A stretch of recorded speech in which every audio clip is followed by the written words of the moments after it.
There are thousands of people who have been displaced as a result of the war in Georgia.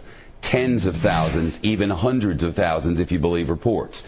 Among the unfortunate civilians caught in the crossfire in this conflict, a 12-year-old girl from outside San Francisco. Amanda Kokoyeva was in South Ossetia for a month-and-a-half-long visit with her relatives. She was with family members in a cafe, and all of a sudden, bombs were falling outside. A 12-year-old girl. She spent the night in her uncle's basement. She was able to flee to Russia, flee to the north, catch a flight home from Moscow. With us now, Amanda Kokoyeva and her aunt Laura, live with us from our San Francisco bureau. It's great to see you. Welcome home. Thank you. I cannot even imagine sitting in a cafe and bombs start falling. I mean, I've been to wars where that happens, but when you were there wasn't really a war happening. It started when you were there. Describe for us what that was like. It was really scary. I didn't know what was happening.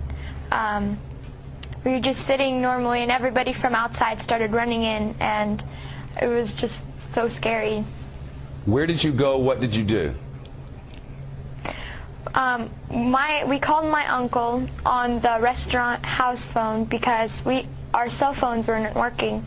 And so we called him, and he came to pick us up and drove us to his house. We ended up spending the night in the basement. Were there bombs falling all the while? I didn't see any. But before I say anything else, I just want to say that I was running from Georgian troops bombing our city, not Russian troops. I want to say thank you to the Russian troops that were helping us out. Where is your family now, and how are they? Some of my cousins, aunts, and uncles are in North Ossetia right now, and they are safe. But my grandma and some of my aunts and uncles are still back there, and I don't know. We don't have any contact with them. I don't know if they're alive or anything. Wow, I know your aunt is with you. This I cannot even imagine. I mean, seeing a 12-year-old go through all of this, it must have been horrifying.